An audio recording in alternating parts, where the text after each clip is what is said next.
You're not taking over the assignments. That's my job. What are you doing with my iPad? You think you're hot stuff now, huh? You think you're the star of this show? Well, I think you're wrong. Well, I tell you what. Give me my iPad and stuff back.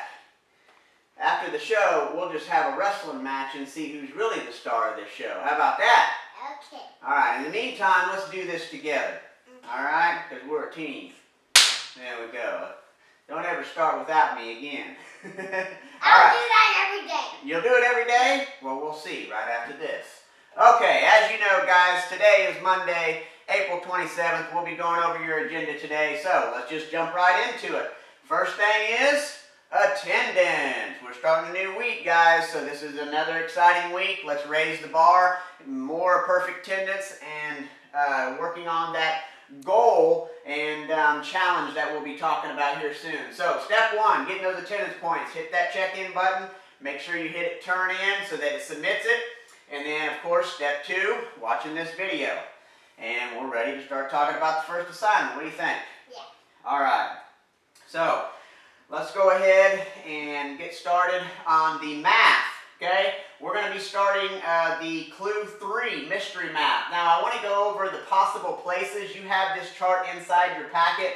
I kind of want to go back over this again to kind of refresh your memory. This is a list of the places that the missing scepter could be, all right? You've already basically done Clue 1 and Clue 2, so you know where the scepter is not. The first one talked about it was not at the statue. So what you're supposed to do is that you would go to this list and you would look at the monument type, and everywhere that there's a statue, you're going to cross off that place because it said that it was not at the statue, okay? And then Clue 2, it said it was not at this old location, so that you would go to this column here, and all of the old ones you would cross off there as well, okay? So that kind of sets you up. Now, Clue 3 will give you another location where it's not, and then Clue 4 as well, and then it will help you narrow it down to one place, and then that is the mystery that you will solve, okay? So just to kind of go back over that and refresh your memory. So today we are going to be doing Clue 3, all right? Make this real big. Okay, so equivalent fractions with denominators of tenths, hundredths, and thousandths. We've done tenths and hundredths. We haven't done a whole lot of thousandths, but on this particular assignment, it is just as easy, okay? You are either going to be multiplying or dividing by 10 or 100 to get your answer. I'm going to go over a couple examples. So it says crack the code by writing the missing numerator and denominator to make the paired fractions equivalent. That's what you're trying to do. So down here at the bottom, you have your problems. And we are going to work a couple of quick examples so that you can kind of refresh your memory.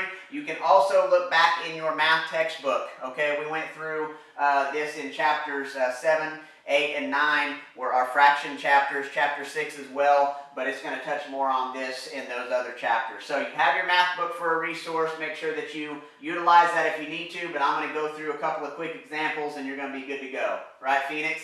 All right, so let's go ahead and get them started. We have one problem already done for you. So just to kind of run through this here, it started out with 4 tenths, okay?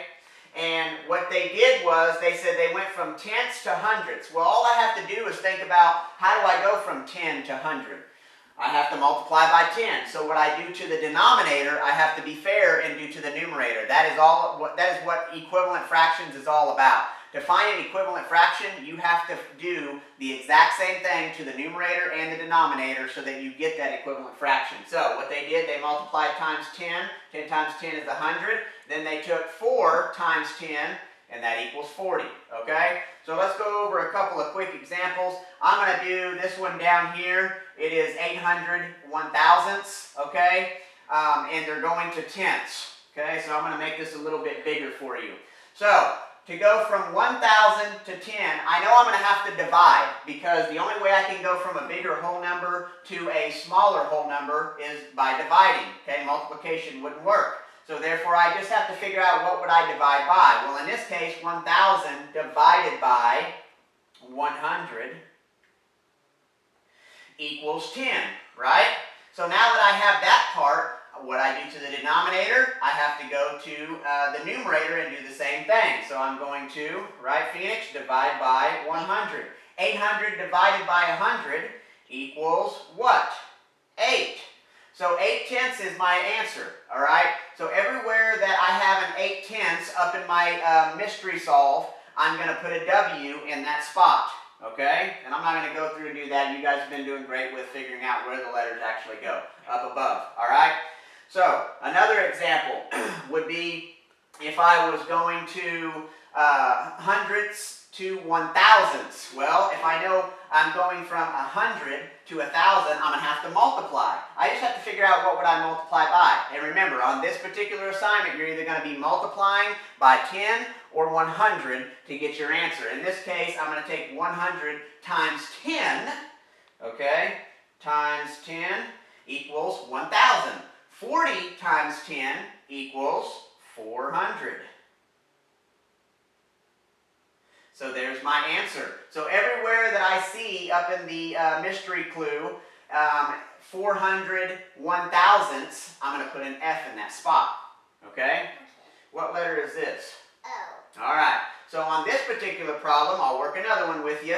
You have 100, okay? And it doesn't tell us where we're going. So we have to use the information they give us. But they do tell us the numerator, 60 to 6. Well, once again, I'm going from a larger whole number to a smaller whole number, and I'm either going to be dividing by 10 or 100. In this case, 60 divided by, well, 10, right?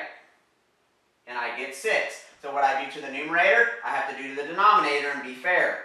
So 100 divided by 10 equals 10, because 10 times 10 equals 100. So 6/10, Phoenix. Everywhere you see a 6/10, you are going to put an O there, right? So, you are going to, next, look at your, the rest of these are pretty straightforward. A couple of them that I just actually worked for you were more of the more challenging ones. But like I said, guys, just look at the information that they give you and go ahead and either multiply or divide by 10 or 100, and what you do to the numerator, you do to the denominator, and vice versa, okay? So that'll get you started with your math assignment. And so go ahead and solve that third clue up here at the top, and then once you get that third clue figured out, you can go to your checklist and start crossing off all the places that the missing sector is not, okay? And we're one step closer to solving the mystery. So, next on the list is going to be in your packet again, and you're going to find basically facts about Ramesses II, and it is basically just a list of bullets, a list of facts that talk about Ramesses II, okay? And so we don't have paragraphs to number here. You're simply going to read through these facts carefully. All right, there's a second page to this that has questions on it. So before you actually start answering or reading the facts, you want to read the questions first. I do want you to know that there are a couple of more facts on this page that the questions are actually on. So make sure that you read and catch those as well, because some of your answers might be found there. So you have 4 questions. How long was Ramesses II reign? And so how long was he the head of the kingdom, basically, is what you're looking for. Now, make sure that you restate the question in your answer, and you use capitalization and punctuation, and then you are going to make sure that you restate the question in your answer, okay? So, in your portfolio, we have that checklist that we had glued down on our desk that you can refer back to and make sure that you're doing good 4th grade complete sentences by using that checklist, okay?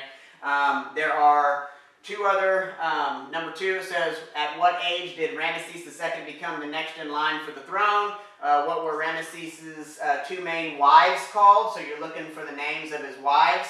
And then what was Ramesses' most famous battle called?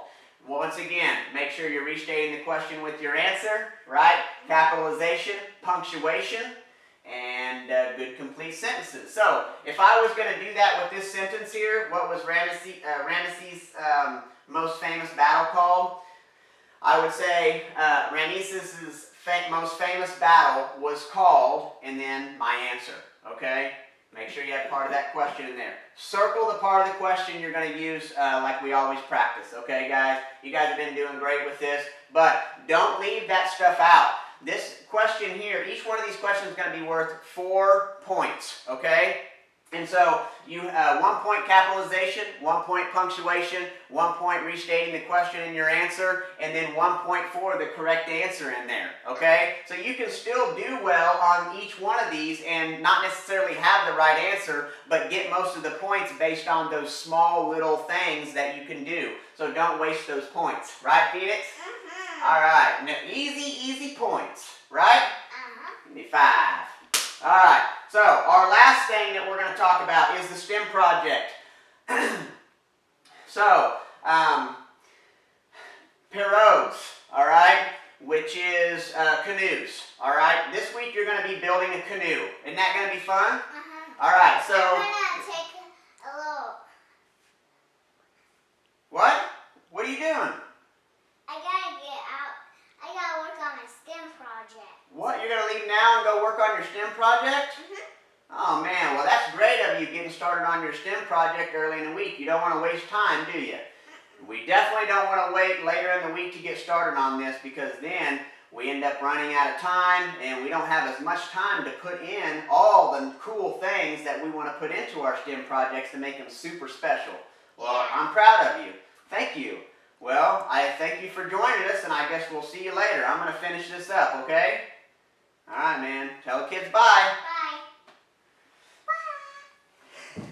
All right, so you're going to be building a canoe, guys, all right?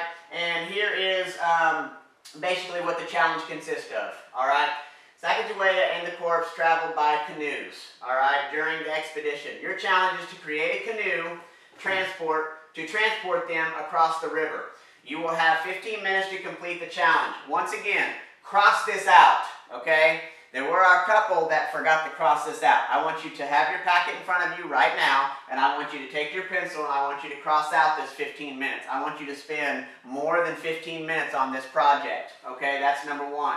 Now, the materials, I would like you to stick to as many of these materials as possible, but if you want to add in some other materials, that is part of the challenge, is making something out of these materials that will float and also hold weight. So if you're actually taking a toy boat and putting it in the water and then putting the 5 pennies that represent the different passengers, well, that's not really what I'm looking for here. So this time, yes, you can add in some actual extra materials, but try to stick to a lot of these materials that they're suggesting here, okay? If you want to use like some popsicle sticks or some craft sticks or something like that, that's great. So try to come up with a unique idea to kind of make your canoe what it is. This says 5 pennies. I'll tell you what, I'm going to make this the challenge, okay? So that some of you will really, and I know you'll really take this and run with it, okay?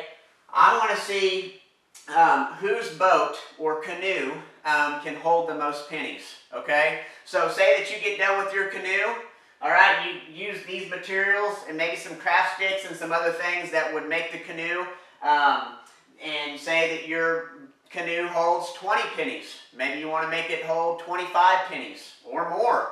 And we'll see, but it's got to be successful, all right? And it's got to float, so it's got to hold the pennies, all right? And I would say that it needs to hold the pennies maybe for at least 2 minutes, okay?